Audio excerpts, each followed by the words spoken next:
places. So welcome everybody. I'm Wendy Murdoch. I'm hosting these Zoom meetings. I have one every day this week. So today through Friday. Today it's Laura Plunkett, and I'm so happy to have her with us. I'll let Laura start by giving you a little bit of her background before we kind of roll into what we're going to do today. So Laura, I'm just going to put the spotlight on you. All right. Hi, everybody. Glad to be here. Well, my background, I've been working intuitively for a long time and been riding since I was 3 or 4, and eventually put those together and learned how to talk to primarily horses, but I talk to all kinds of animals. And I would say that I'm here today because love Wendy. We'll get to talk a lot about pads and what it's been like to be able to combine the equine communication with the pads and with the other things I've learned from Wendy. So it's going to be fun to tell some stories. And also, Wendy and I had talked about the fact that there's a lot of intensity and stress and anxiety right now, and that your pets, I'm sure, are feeling it, and your horses. So I thought I might spend a little bit of time talking about some ways you might be able to help those relationships. And especially if you notice anything, like a lot of my clients, I'm getting calls saying that they're having, their animals are actually showing a lot of different behaviors than they've ever seen before. So we can talk about that. Cool. All right. So I'm just going to cancel everything. So I first met Laura. I thought I canceled the spotlight, but we'll just, it's okay. We'll go, there we go. I met Laura on Martha's Vineyard. I went up to the Misty Meadows Equine Learning Center, and I think it was the second or third time I went. It was in the fall, and you were there to talk to the horses at Misty Meadows, and that's how we met. And it was interesting because I've worked with animal communicators in the past, but this was an opportunity where I had just met the horses. No, you sent me an audio from the mule. Yes, from Zebby. From Zebby. Yeah. You sent me an audio from Zebby before I met you. He had talked about me being there, and I hadn't really even met Zebby, so I thought that was kind of interesting. And then I went there and I met you in person, and we worked with some of the horses at Misty Meadows, and I'd already kind of known them at that point. So what you were telling me felt really right, because I'd actually known the horses a little bit. But the story that really I wanted to share with meeting Laura was that there was another time I was going to Misty Meadows, and I drove from Virginia to Pennsylvania to my friend's house. And the next morning I went out to my car to find that my cookie bag, it's the, what's the brand? You know, the really great ginger cookies that are soft and chewy. They're made up where you are in the white and green bags. It'll come to me. But anyway, they were in the back seat on the floor, and I noticed that there was all this little white paper, and it turned out that the mice were in my car and they had eaten into the cookies. So the night before, when I closed the car, the bag was fine. And then the next day, clearly the mice had been chewing on the cookies.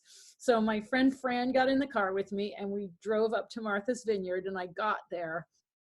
And I came over to you and I told you about these mice, and I said, if they don't leave, I'm going to have to set a trap, because I just can't have mice in my car all the time. Right? And so you talked to them, and you explained to them the situation, that they couldn't live in my car and that they needed to leave. And that what I was supposed to do was leave the door open at night when I went to sleep so they could get out. So that night I was staying in the log cabin, and I was with Fran, and I left the doors wide open. I wasn't going to take any chances. And it was a really cold night. And I have never had a mouse problem in my car since.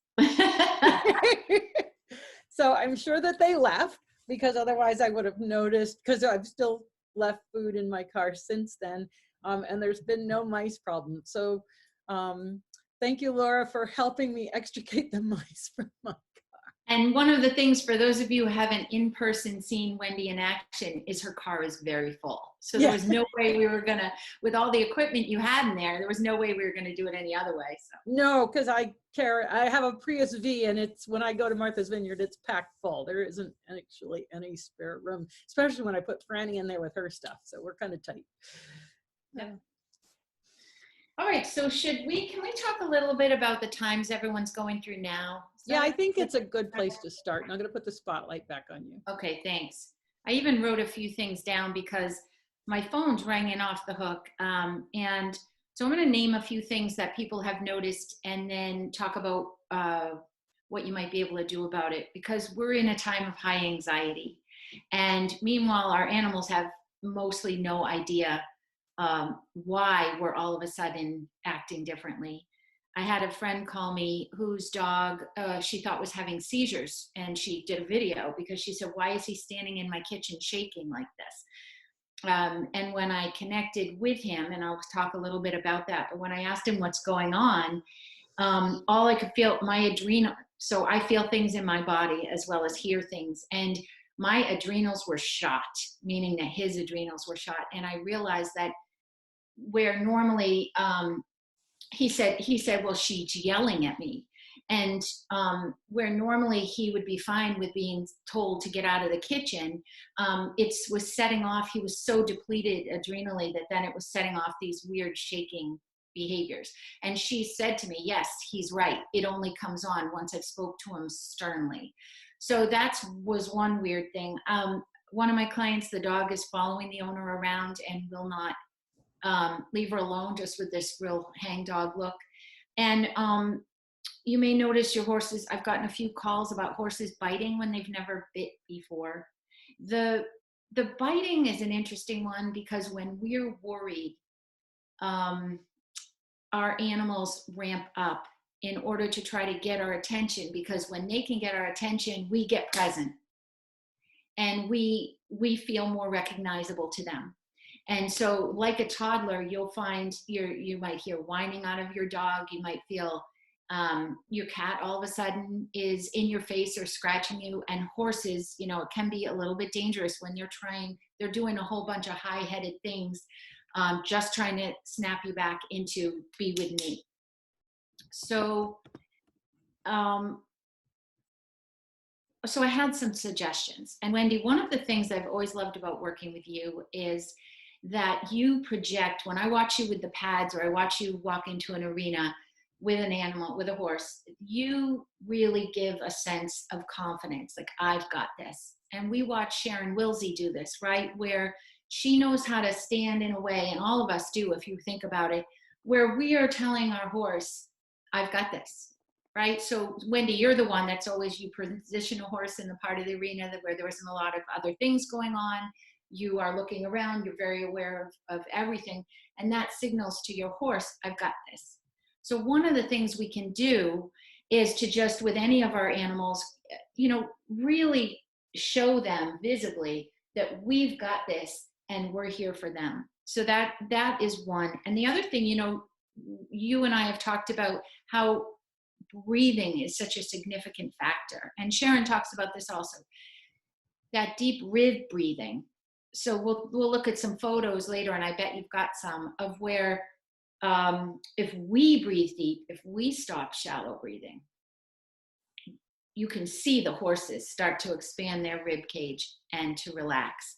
So it's allowing ourselves to drop in. I can do it myself. Laura, yeah, I'm sure in a lot of cases, the animals are used to their people going to work, and now their people are not going to work. All our rhythms are changing. So some dogs are saying to me, why does my owner afraid of the other people on the street?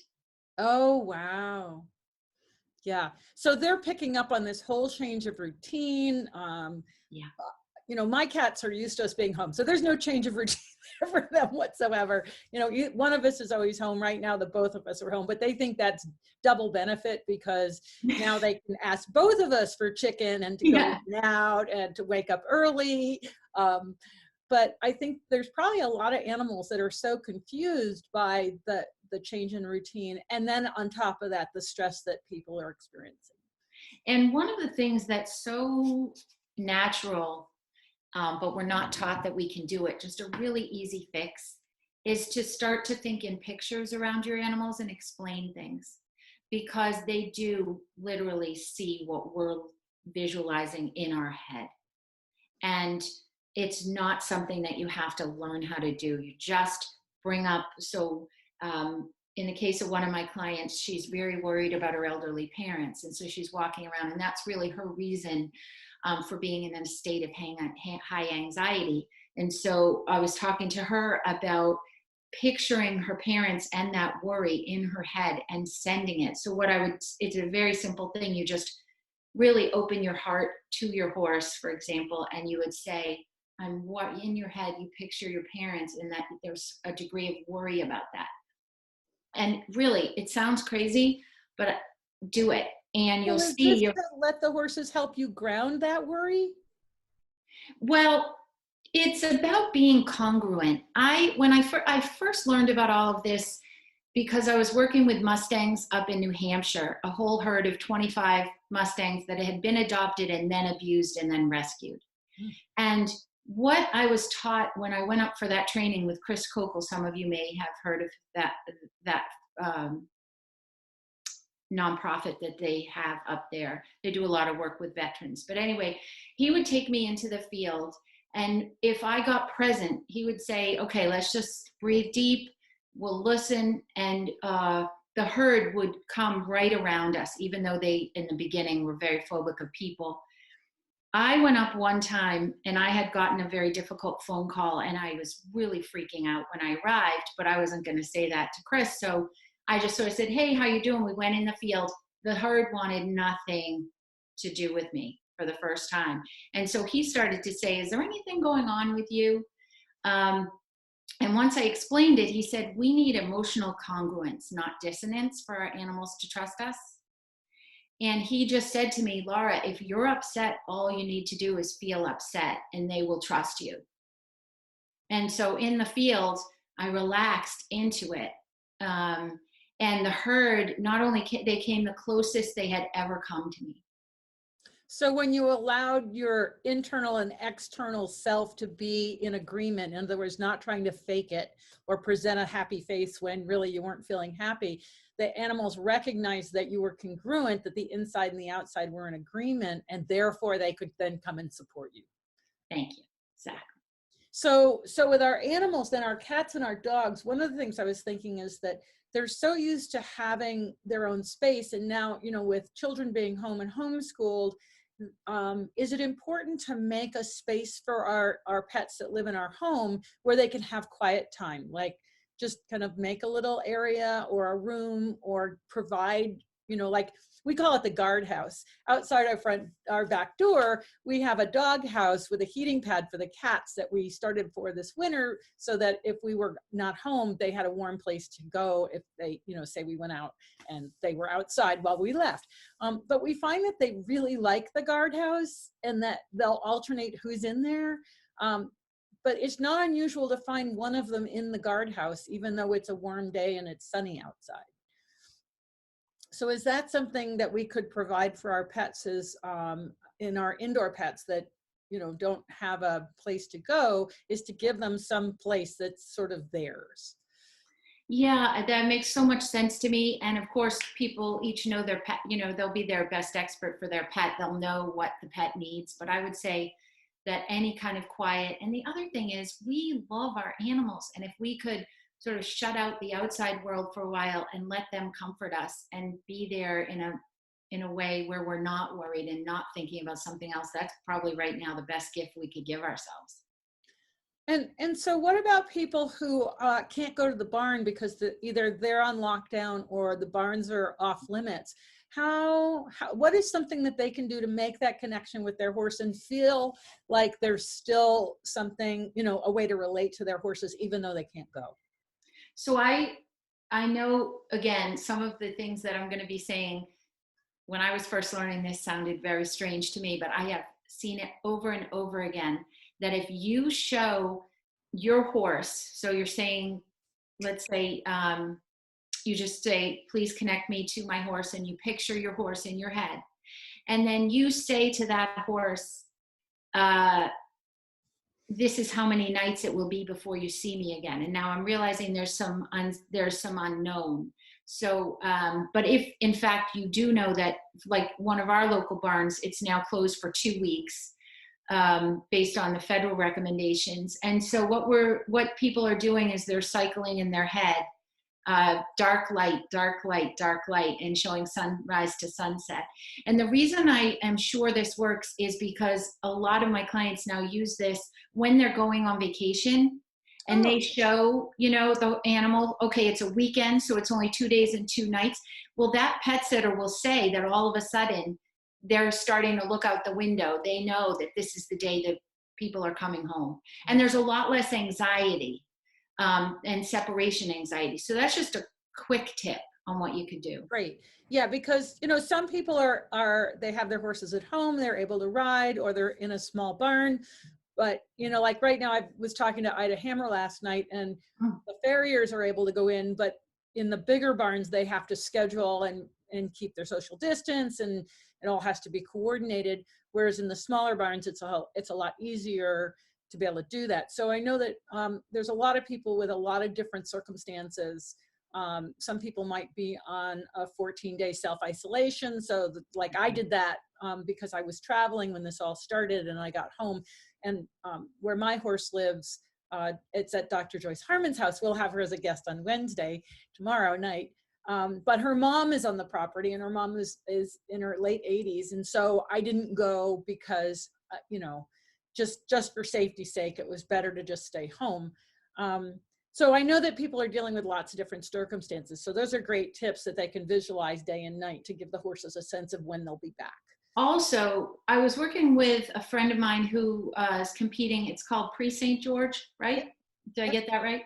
Yep. And she was really upset because right in the middle of the season, she was going to have to leave and go on a trip with her husband for 3 weeks.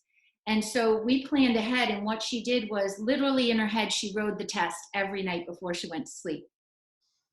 And actually, this was the first time. What happened was I was just trying to tell her horse for her that she was going away and where she'd be. And he said, he's such an athlete. I love this horse. His name's Pernell. And he's one of those horses that just loves to work and loves to perform. So he said, wait a minute, we're in the middle. I'm an athlete. We're in the middle. And I said, well, there's nothing we can do. She has to go. And he said, ride the test. Tell her to ride the test in her head. And she said when she got back, he was more tuned up than when she left. Oh, that's awesome. You know, that whole idea of visualization, whether it's visualization to communicate with our animals or simply visualization to communicate with ourselves, you know, we used to think of that, this dates me, but it was all thought of as woo-woo and really strange. And, you know, Jane Savoy came out with her book, That Willing Feeling. Kim Walnes, I met Kim Walnes when in 1986 when she was going to head to Gawler for the World Equestrian Games in eventing and combined training, and she told us about how she would literally sit in the horse's stall and picture every jump and communicate to herself whether or not she was, and I'm sure she was projecting to him that he got it, but we tend to write off this idea of imagination or imagery. But there's so much evidence now of how effective it is. In fact, David Butler from Sydney University has written a book called Explain Pain.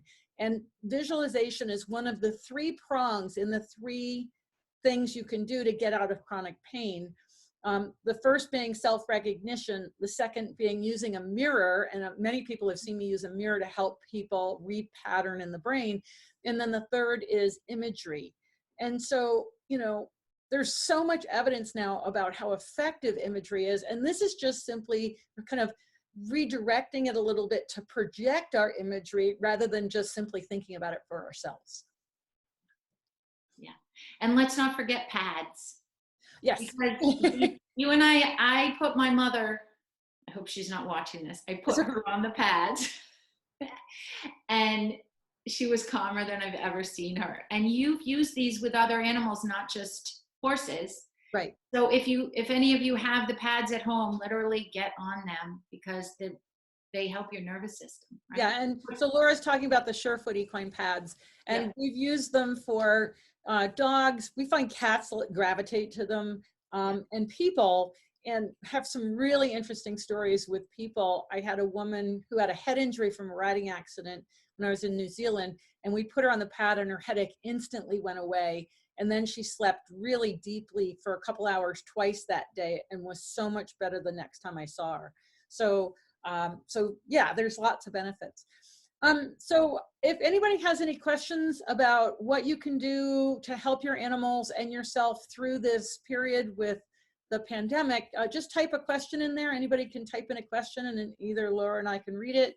Otherwise, we're just going to go on and she's going to do a little screen share here. I'm going to talk about some other things. Awesome. Here we go. So I want to, can you see it now? Yep. So Wendy and I, when we were talking about doing this, we really, what I'm fascinated with is the combination of the animal communication and the conversations I've had, and then also using the pads. So I'm going to tell a couple of stories, and then we're going to answer your questions about that also. And I think Wendy had some videos she wanted to show. So I'm going to start with this one. And this is about a horse I worked with. His name is Hunter. And Hunter was when I met him, he was, I think, around 17, and he had been, that doesn't make sense. He must have been 18, and he had been a lesson horse for 15 years in a jumping program at a barn. And my friend called me and said, I have this white horse. I brought my own horse into my backyard, and I'll show you her backyard if you can believe this. It's so beautiful.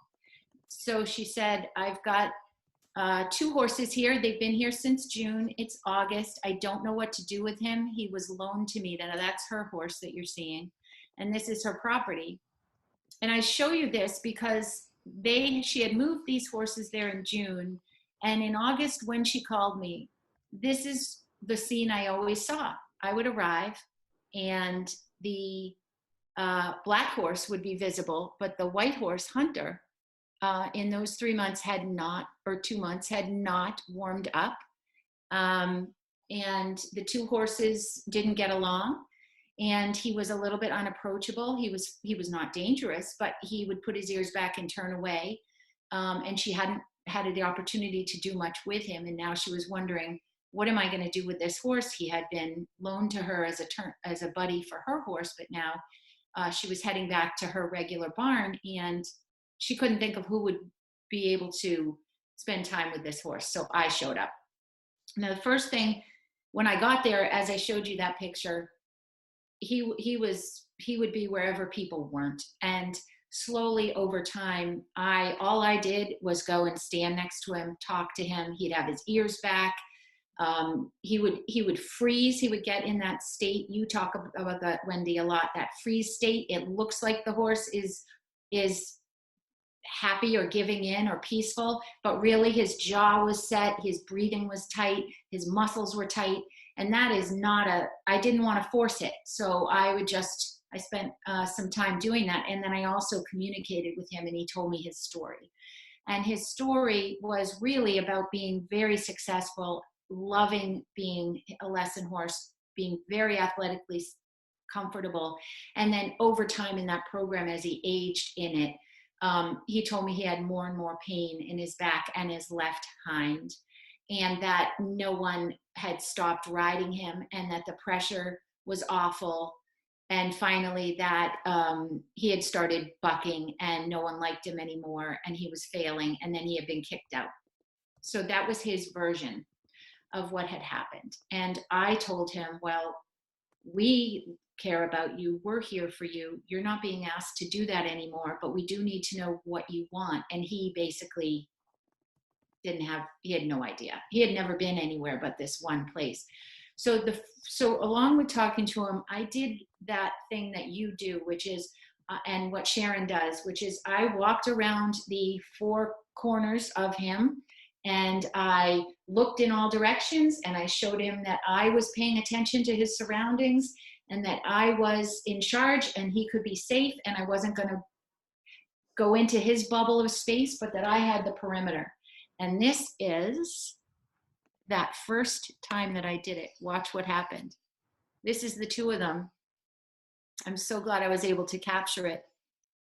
They finally, when he felt safe enough in his environment, they finally made friends, and they are the dearest of friends now.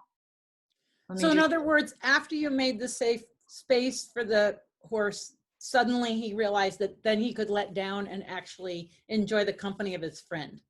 And they are to this day thick as thieves since then, but they, for 2 months they hadn't made a connection. And so you just used one of Sharon. We'll have Sharon Wilsie back on a Zoom meeting Good. next week on Monday. So basically, you were just holding the space for them so that they could feel comfortable. And then what I did was, so he started to like being next to me.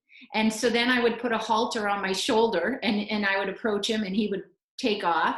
And finally I got so that he knew that he had choices.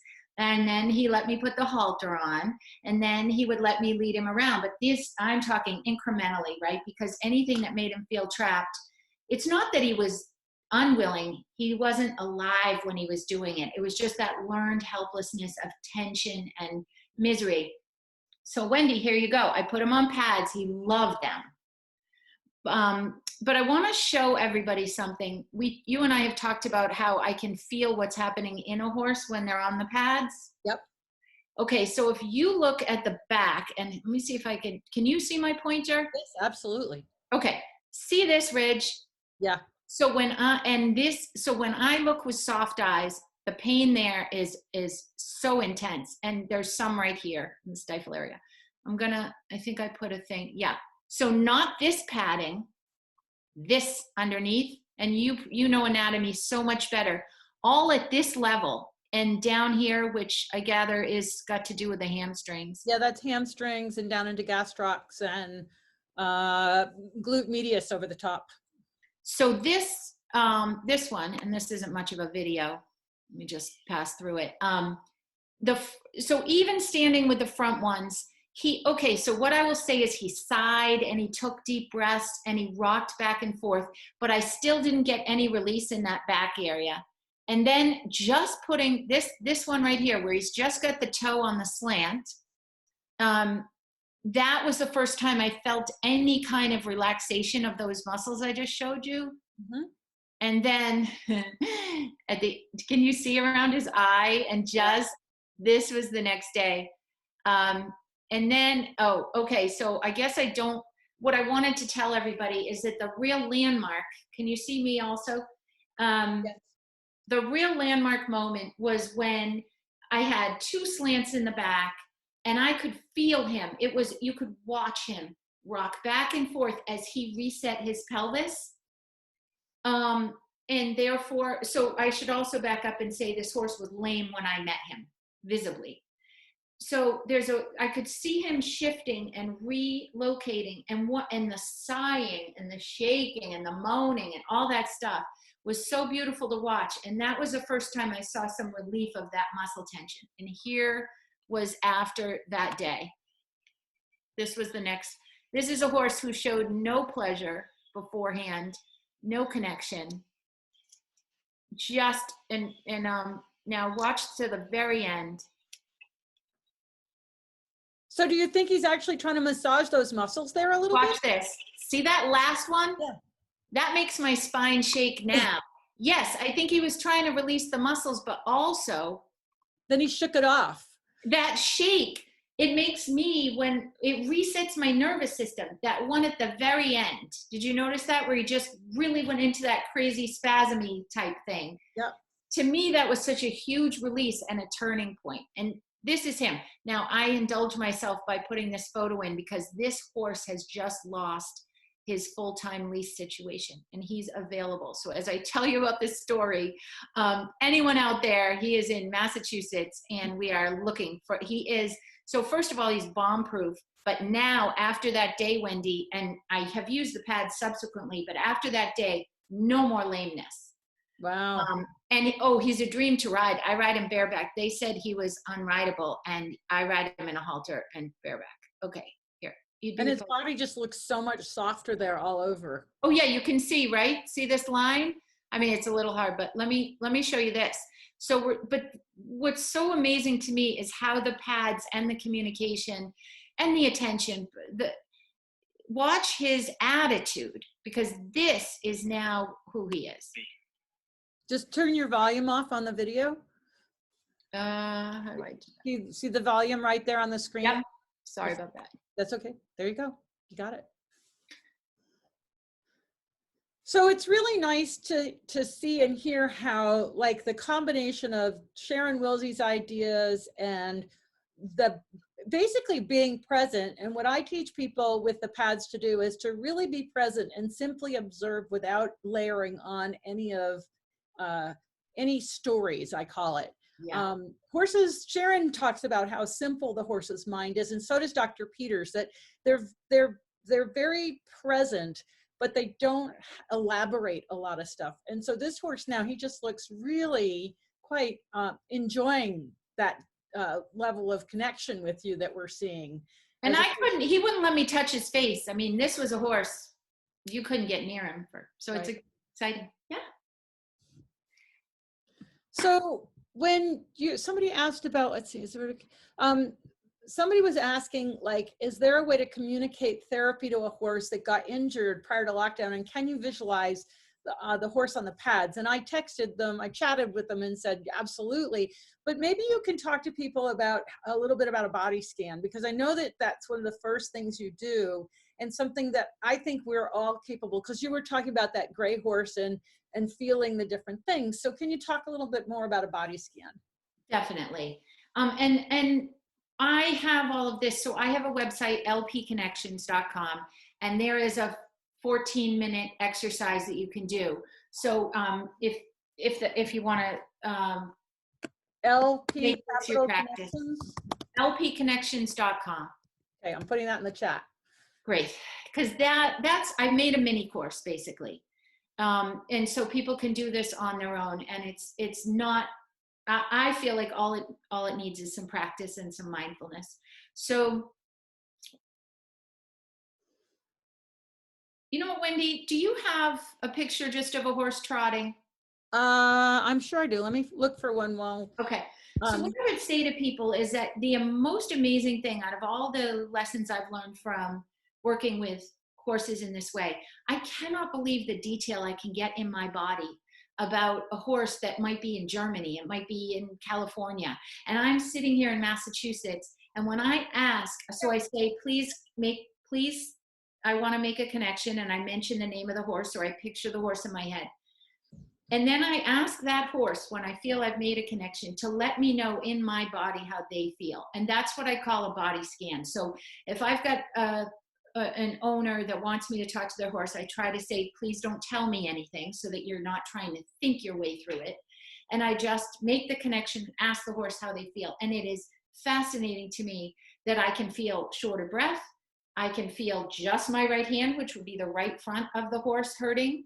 And so I just hope you believe in it enough so that you'd let yourself get quiet in your mind, think about your animal, and just notice. So the first part is to see how your baseline is, and then notice any changes to that baseline. And I'm not saying I'm a vet, or that you have to go with your initial feelings. It's just something to check out. So with Hunter in that story, you know, I can look at that picture and say, oh, those muscles are tight. But then all I have to do is go over there and get, you know, a little bit of an elbow in, and of course, you know, and verify. So that's how you do a body scan. You basically make a connection in your mind. And as I said, I have a 14-minute one where you can spend a lot more time and make a really clear connection. You check how you're feeling, and then you ask for your animal to give you those sensations. And then you ask for it to stop at the end. All right, I think I have, let me just scan this video forward. That's the walk. You know what I realized? I could also. Oh yeah, I have a video for trot. Cool. Okay. So I'm going to pause that, and I'm going to jump back over here, and I'm going to do a screen share. So this is just I'm just going through my files, and I just found a random trot video. So what I would say is suspend disbelief and just watch this horse move around and see if your eyes, if you give it a little bit of a soft eye. I don't know if we're going to be. She'll get closer. It's breaking up. It's not smooth, so I can't.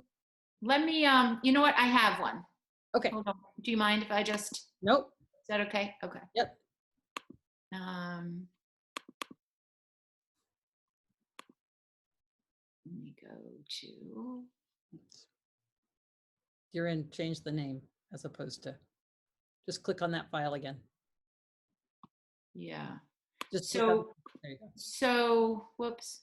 Let me just find the one. I have to let Lily out, so you keep going while you're looking. All right.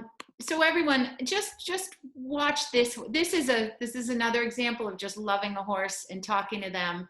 A horse that had a lot of relationship problems, and how much he just wanted to be close with no pressure. But just let yourself look at his anatomy and the stride. I hope I can give you enough of a, and see if your mind goes to anywhere that you think he has tightness. I know this is not a fair. This also. It's okay. It's just giving people the idea of how to do it. So yeah. I had a feeling, just that little bit that I saw, that there's some tightness in the hindquarters. Yeah. Yep. Me too.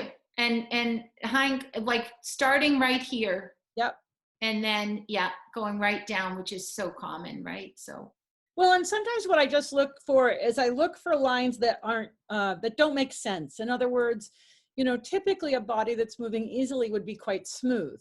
And when you see sort of a hard line or a straight line or a tight line, then that attracts my eye.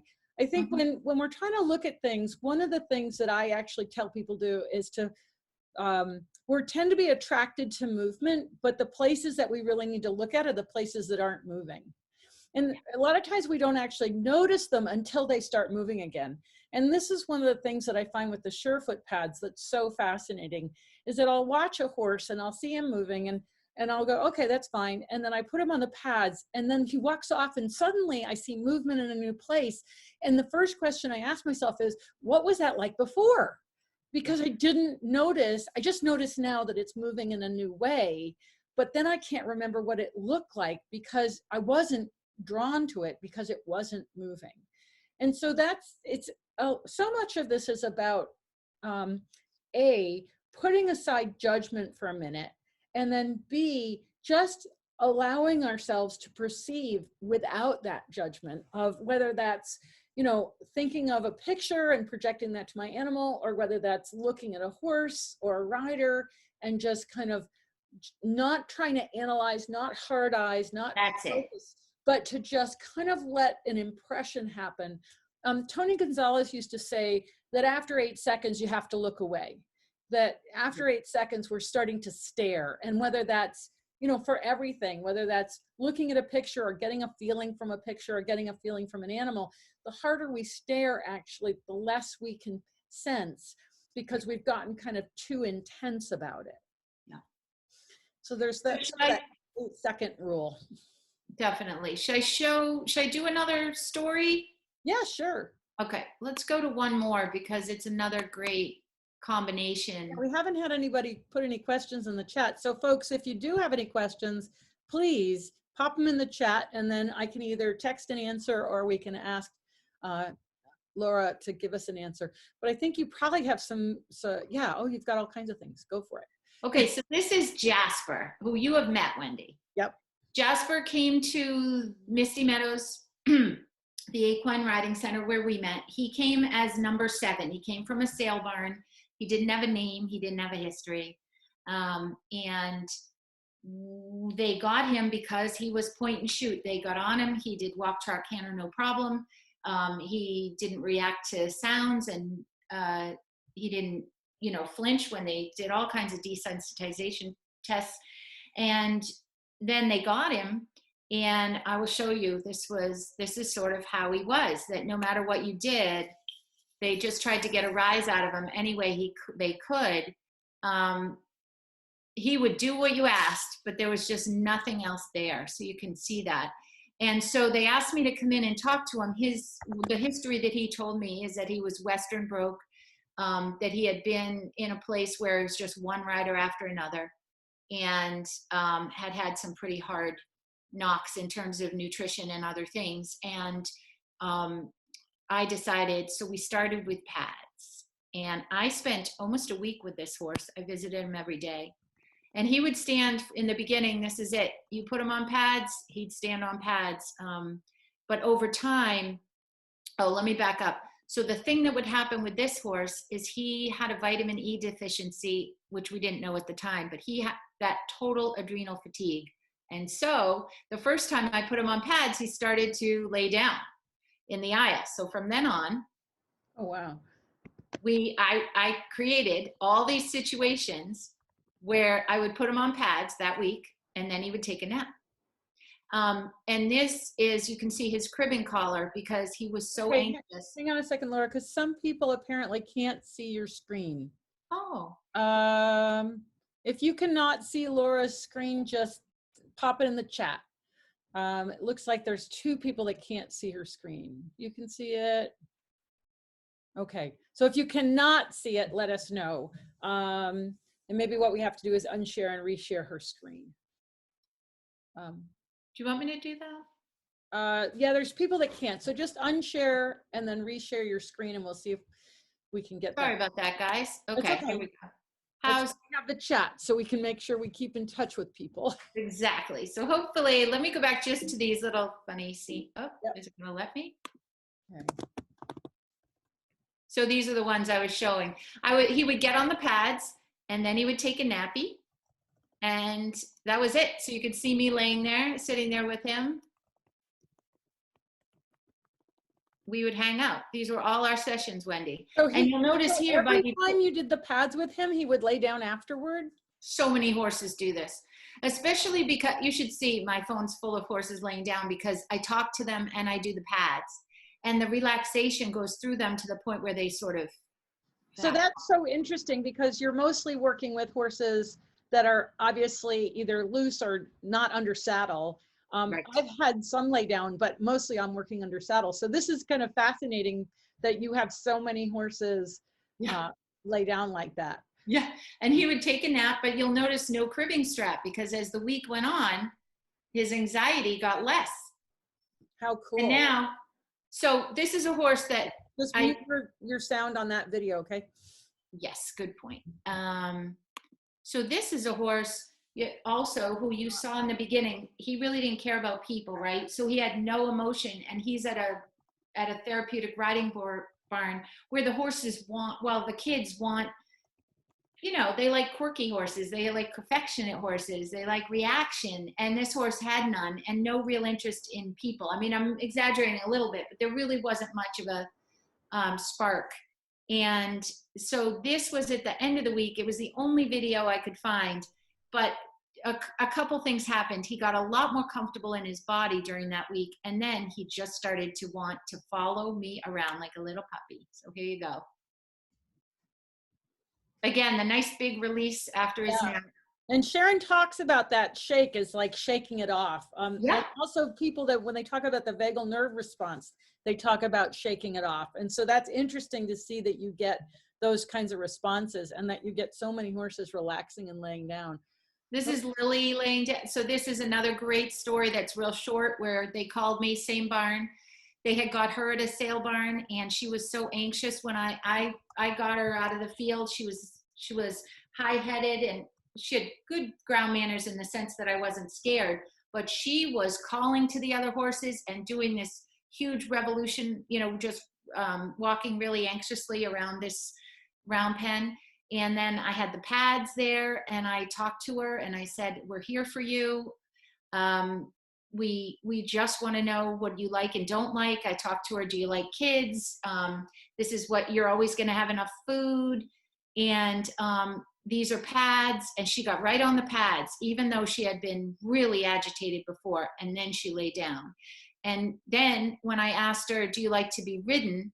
Now, if you guys look right here, she said, no, because my legs are driving me crazy. Now, this is anaplasmosis, we came to find out. And look how swollen and red and itchy. So she needed a lot of vet care, but she turned out to really love children and be a great asset. Okay, so hang on, there's a couple people that can't see your screen, but I'm wondering if it's their internet connection.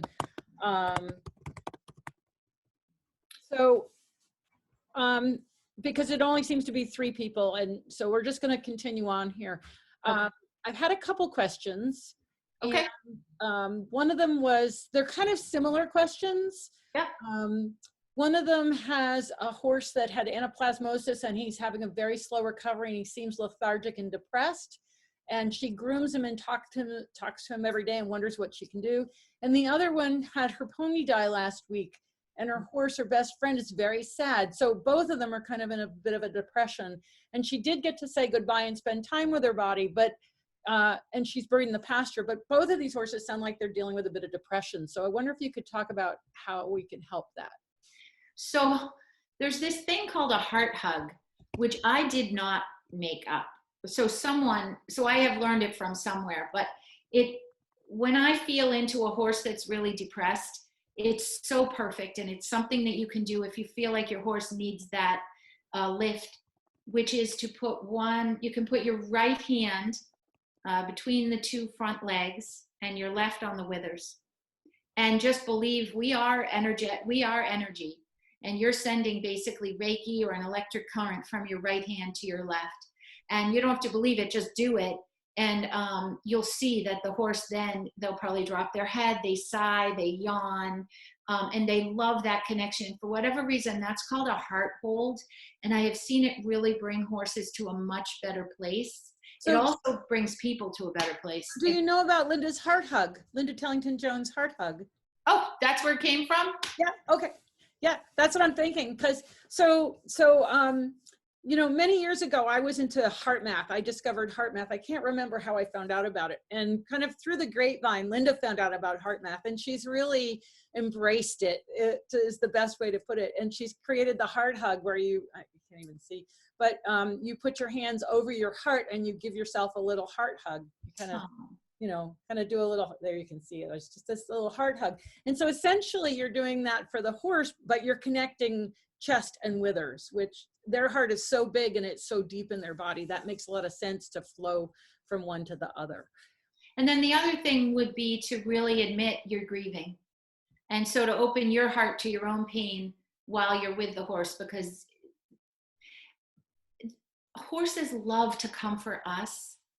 And they don't need us to be okay. They just want to feel useful. So many horses feel like they have a purpose in their owner's life and that they're there for a reason. And so I would say just try to be as open with your own grief as you can be while you're doing that. And then as far as the anaplasmosis, the horse I showed you, Lily, she needed an IV to get over it. Yeah, this horse is on IV. Okay. Yeah. And so, yeah, I would just in your mind put the IV and the fact that this is going to help, and that this is the vet being, on the team and on the horse's side, and that the horse just has to be patient. And that's what I would have in my head. So one of the things that I've noticed with using Surefoot pads with horses is that that there are so many benefits for the people.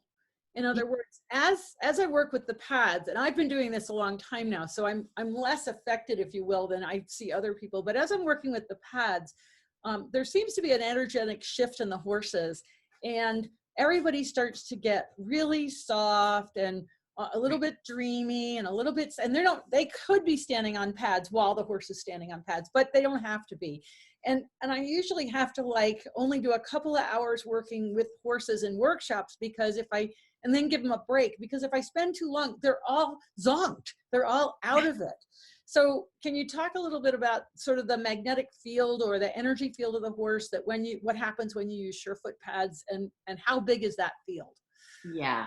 So one thing is that I think really we're all doing that little bit of a body scan without even knowing it. And so you do get to feel that delicious feeling in your body. Let me put this on while I'm talking. You get to feel something so Just good. mute the sound. What, hon? Just mute the sound. Oh yeah, right. Because then we get all the birds. Yeah, there were swallows. So this is Thomas, and you can watch his eyes, you can watch his head, the little shakes, see his nostrils and the breathing. I mean, you'll know even in our discussion the other day, Sharon was saying how that little twitching in the head and neck is like a reset. It's really common to see. He did a little bit there, another one, right? That she talks about a reset. that they're And see, resetting something in their upper cervicals. that's right. And so if when I'm doing a body scan for everybody, if you just look, this is a great example. I love the sway. I can feel him going inner, but I still feel his back really needs a good stretch. So I don't know if anyone else is feeling like they wish he would drop his head, and that he's still holding on a little bit to, whatever he needs to hold on to in terms of stress. Well, So, and the horses, just yeah. like people, they've been holding that for a long time and it becomes a habit. So the first piece is that they have to recognize their own habit before they can let it go. And I think a lot of these horses at first aren't really even recognizing their habits, but that's what starts to happen is they start to feel their habit and then they start to feel that there's another option. And when they have a choice, and that's the key, is without choice, you cannot change. But when they sense that they have a choice, then they can start to change. And so what the pads are doing is offering that opportunity. And we see all these amazing side benefits of connection and relaxation, and the energy field surrounding them seems to expand out and affect all the people that are within that sphere. I see this over and over and over. That on an energetic level, that the softening is pervasive throughout their body and throughout the bodies around. And whatever happens, you just imagine they're dropping out of fight or flight, right? Yep. So when you're with 1,500 pounds of muscle and they just dropped out of fight or flight, it feels amazing. Yeah. Yep. So we had somebody ask a question here. How do you know that the horse is answering you and not just your imagination? Really from verifying. It feels so much like thought. I have to say, it's not bells and whistles. When I get information, if you said to me green canoe, and I teach this sometimes in my classes, I'd have people, I say red fire hydrant, green canoe, and I have them pay attention to where that shows up in their head and what it feels like. It's just like that. It isn't so much more significant. The difference I would say is that we know when we're thinking. And when you're doing this, you're really suspending thought and you're just receiving. Does that help? Yep. Hang on, I'm just responding to a text. And also I would say you really shouldn't 100% believe what you're getting. You've got to. So I just was on the phone with someone from Martha's Vineyard and I said, I'm feeling laminitis in the right front. And she said, oh, good, because the vet is coming tomorrow. And then she checked it out and it was laminitis in the right front, but I would never diagnose that. It's only one piece of data that then you've got to have a professional, look Well, and that you bring up a couple of things. One, I think it doesn't matter whether it is our imagination or if it's real. It's the fact that we're open to the possibility. Yep. Because if you doubt that you can hear, then you absolutely won't hear. Yeah. So it's about kind of letting whatever answer comes in and then seeing, does this fit? Does this make sense? Does it fit in my known world? And I've used animal communicators for many years and a variety of people. And I always look at the information that they give me and how it fits in my known world. Like I've had some say, oh, your horse would like classical music in the barn. Well, she lives out most of the time, so that ain't happening. But, I've had others where I was in Switzerland and this woman, I've forgotten her name, literally the personality of each horse came through so strongly. It was like I was standing with each horse. Yeah. And that was so obvious to me. So, and sometimes for those people listening now, you can just see the change in your horse right away, right? So that's another thing. And it's also a lot harder to do your own horse. It's a lot easier to do someone else's horse because we have so much emotional ties to our horses that we have to just kind of see if we can't be a little more objective and a little less tied to a result. Because when it's our own horse, we have an expectation and we're hoping something's going to happen. Someone asked, when you talk to your horse, do you speak out loud? Please explain. I have a great story about that, but I have one thing, which is the reason I made these audio tapes is because I run them as a meditation. So it takes laying down and getting quiet, and that's the easiest way to learn it. So I just want to say it's harder when you're standing there talking to your horse. But I have a great story, which is I talked to a mini pony, and all I saw was his face. He's looking out over his stall. And at the end of the session, I said to him, is there anything else you want me to tell your mom? And he says, no, but I'll tell you something. So I said, okay, what is it? And he said, my mom loves my butt. She thinks it has attitude. And so she cracked up, because what happens is when I'm talking to a horse, I'm then translating. I just tell the owner. And she said every time she has friends over, she marches that pony out and she goes, look at his butt. Doesn't it have attitude? So my answer is I would absolutely speak out loud. I would make sure that you're not saying this horse is an idiot. He's so stupid, right? You want to make sure that you're saying, you're being mindful of your words in front of a horse. But I would also say that I think pictures are what really get through even more. So someone has asked where that horse is in Massachusetts. So, so Hunter, I cannot say enough about how much this horse has turned his life around. He's just the perfect safe horse for someone now.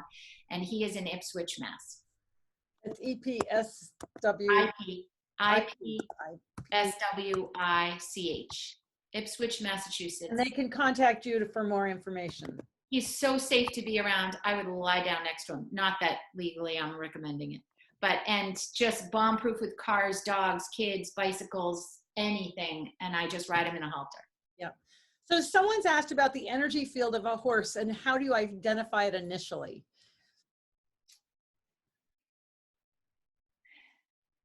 I don't know what that person means about identify, but an animal has a huge energy field. And the more relaxed they are, I find the more I can feel it. When a horse, it's just like us. When we get really scared, we get very tight. And when a horse is deeply relaxed, like some of the videos I showed you, you put your hands, well, if you feel energy, you put your hands out pretty far and you can feel it. So that's one answer. I find, and I'm not a certified energy worker for horses. This is just something I incorporate, but I find it incredibly healing to put my hands and transfer energy between the horse and the person. And I hope people take advantage of that opportunity. And it also can be really tiring. You can get tired. What I think we need to always recognize is that we are electromagnetic energy. Yeah. But, I'm a scientist, and so I understand it from the level of looking at atoms, and atoms have an energy field. And when you add lots of atoms together, you're obviously making that energy field larger. And so the energy field can be influenced by different magnetics and different things, and tension and fascia. It's all sort of interrelated. But I used to teach people a little exercise about just bringing their hands closer and closer together with their eyes closed. And most people would stop with about 4 inches between their hands, and they could start to feel that their own energy field and feel the shape of it. And so using that as a baseline, going back to us, and this is, you bring up points that to me are so Feldenkrais-like. In order to feel, we have to reduce the effort. And the harder we try, the bigger the change has to be for us to feel. So as we reduce the effort and get really quiet and listen to your tapes in a more meditative state, that's when we're going to be open to more things. And right. The ability for us to ground, to be centered, to be grounded, to be present, so that we can pick up on what's around us. See, somebody said, I'm feeling a lot of heat off the right side of one horse. I'm not sure what to do with it. I've tried to release it, take it away, and cool the area. Is this the way to handle this? The mare is a very head shy when she came 6 months ago. I would stick her on some surefoot pads, actually. Yeah. And I'd put her on whatever pad she's comfortable with. And I'd probably either use a physio pad or a hard pad, because the pads, especially the hard and physio, have a very grounding effect. And I've had another really interesting person in New Zealand stand on all the pads. And she said that the physio pad was super cooling, that it was very fascinating that she found that to be cooling, and only that pad. And that's the one that I've put people on with head trauma and things. So, you're wanting to let go of that heat and kind of transfer it down and out. So I would just suggest that. I love that, because when I feel a horse on the pads, they are evening out left and right. Yeah, cool. Yeah, can you describe some of what you sense when horses are standing on pads? Well, it's one of my favorite things, and that's why I fell in love with you right away. I was watching Wendy at Misty, and she put horses on pads, and all of a sudden I'm feeling so good because I feel like what it gives horses a chance to do is to change, to loosen their midline. We haven't even talked about that, but imagine being able to shift like this. Can you guys see me? And what it does to your spine, because it's allowing all those little fascial connections to recenter and reorganize. So it's just allowing, and when we talk about energy, then it allows the energy to move. So somebody just said the other day, instead of rubbing my horse, I went over his body about 3 inches away. At some places my hand got warm, in other areas it vibrated. Not sure what those feelings mean, but for people not sure if it's real, just feel it, then learn to identify what it might mean. That's absolutely right. And that's what I just said. You don't worry about what you're feeling. It's when we start to analyze that we get in trouble. And when we just stay in the sensing part of our body and our brain of just experiencing, later it'll start to make more sense. But we have to start out with honing our senses and developing our senses a little bit more, whether that's the sense of touch or ability to pick up heat or cool or tight or loose. And so that idea of just taking your hands, and this is something I learned way early with Linda Tellington-Jones in 1985 when I first started working with her, is that you just lightly take your hand over and just notice what you notice. And the more you start to be in the present moment observing, the more you're going to feel. And some people may feel their hands get hot or cold, and you can call it Reiki. Some people are trained in Reiki. But the bottom line is that we all have the ability to feel. We all have the ability to do this. We were born with it. It's innate into our nervous system. We just have to give it a chance. And whether that's animal communication or, you know, the ability to perceive movement, we all kind of have a specialty, if you will, that we're more attracted to. But we all come with these abilities because we're all animals. We're all mammals, and mammals are designed this way. And vagus nerve is one of my favorite things to talk about, but we're running out of time. So we'll have to leave vagus for another discussion. So Laura, we're out of time. Do you want to say anything to kind of wrap this up? And you know, my favorite thing, Wendy, is the relationship. And you're doing that too. It's about the relationship. And I would say during this time when we're all feeling quaky, and having spoken to so many horses, they want to be in relationship. If that means all they get to do with you is because all you do is ride them, they'll be ridden. If you're willing to take them for a walk, they love nothing more than to be next to you. This is a lot, that would say the majority, not all. And so there's always a bell curve. It's a bell curve.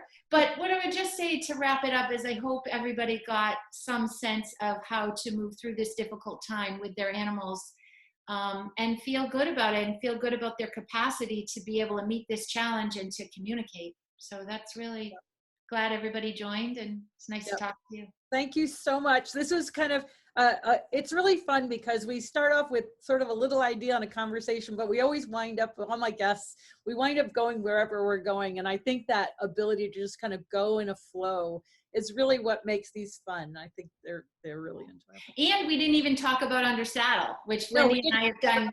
We did cool clinic. We did this clinic where Wendy would say, tell that horse to put his head down. And then I'd tell him that. And then she'd tell the rider to do this. And it was just real synergy.